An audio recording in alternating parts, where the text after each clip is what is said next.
ఏ diet follow అయితే గనక మనకి ఇన్ఫర్టిలిటీతో బాధపడుతున్న మేల్స్ ఆర్ ఫీమేల్ ఉమెన్కి ప్రెగ్నెన్సీ వచ్చేదానికి ఛాన్సెస్ ఎక్కువగా ఉంటాయి అంటే, పర్టికులర్గా కనుక మనము డైట్ వలన ఇన్ఫర్టిలిటీ సమస్య మ్యాక్సిమం రిజల్ట్స్ అనేవి ఉంటాయా, క్యూర్ అవుతుందా అంటే కాదు. డైట్ అనేది ఒక ఎడిటివ్ ఫ్యాక్టర్. మీకు ఏదైనా క్లినికల్ కండిషన్ ఉంది, ప్రాబ్లం ఉంది అంటే దాన్ని ఏ స్టెప్ తీసుకోవడం వలన ఓవర్కమ్ చేయగలుగుతాము అన్నది చూసుకోవాలి.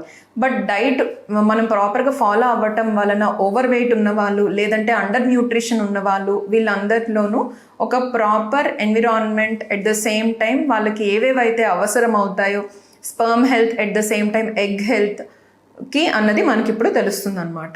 ఫస్ట్ అండ్ ఫార్మోస్ట్ మనము అడ్వైస్ చేసే ఇంపార్టెంట్ డైట్ ఏది అని అంటే green leafy vegetables and fresh fruits. మనందరికీ తెలిసిందే గ్రీన్ లీఫీ వెజిటబుల్స్ కానీ ఫ్రెష్ ఫ్రూట్స్లో కానీ ఎక్కువగా ఫోలిక్ యాసిడ్ కంటెంట్స్ ఇలాంటివన్నీ ఉంటాయి. ఇది కాకుండా గ్రెయిన్స్, మిల్లెట్స్ ఇవన్నీ అన్నమాట. పప్పు పదార్థాలు ఎక్కువగా తీసుకోవటం వలన ప్రోటీన్ సోర్స్ కనుక ఎక్కువగా మనకి మన రిప్రొడక్టివ్ ఆర్గన్స్ మెయిన్గా వాటి యొక్క ఫంక్షన్ని మెరుగుపరుస్తుంది అనమాట. అదే కాకుండా omega 3 fatty acids and antioxidants అని అంటాం. ఇవన్నీ కూడాను ఫ్రెష్ ఫ్రూట్స్లో ఉంటుంది. At the same time sea ఫుడ్లో ఉంటుంది ఒమేగా 3 ఫ్యాటీ యాసిడ్స్.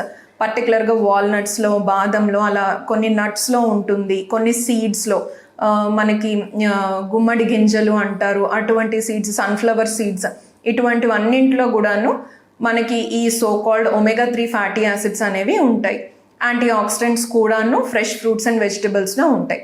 ఇదే కాకుండా డైరీ ప్రోడక్ట్స్ ఎక్కువగా మనము లైక్ మిల్క్ ఫుడ్స్ కానీ, లేదు అని అంటే like egg or chicken, protein source ఇదంతా కూడాను ఎక్కువగా ఇంక్లూడ్ చేయాలి డైట్లో.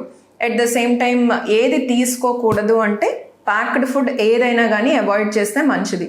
బిస్కెట్స్ కానీ, లేదు చిప్స్, లేదంటే other packed food, frozen food దొరుకుతుంది, like ready to make food అన్నట్టు అవైలబుల్గా ఉంటుంది, అటువంటివన్నీ అవాయిడ్ చేయాలి. ఎక్కువగా రెఫ్రిజిరేటెడ్ ఫుడ్ని అవాయిడ్ చేయాలి.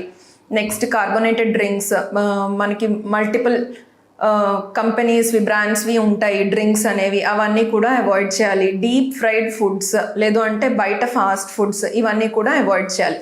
సాధ్యమైనంత వరకు ఏమైనా curries, at the same time water content ఉన్న ఫుడ్స్ కానీ వెజిటబుల్స్ కానీ తీసుకోవటం వలన మనకి బెటర్ రిప్రొడక్టివ్ హెల్త్ అనేది ఉంటుంది.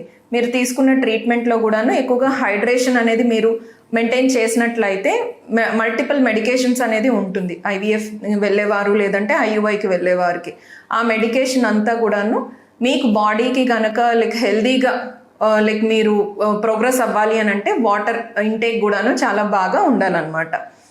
ముఖ్యంగా వింటర్ సీజన్స్లో అలాగా ఎక్కువ వాటర్ ఇంటేక్ అనేది తగ్గిస్తూ ఉంటారు. అది కూడా చూసుకోవాలి. Daily 4 to 5 litres of water intake ఉండేలాగా ఉంటే మన రిజల్ట్స్ అనేవి బాగుంటాయి. Thank you.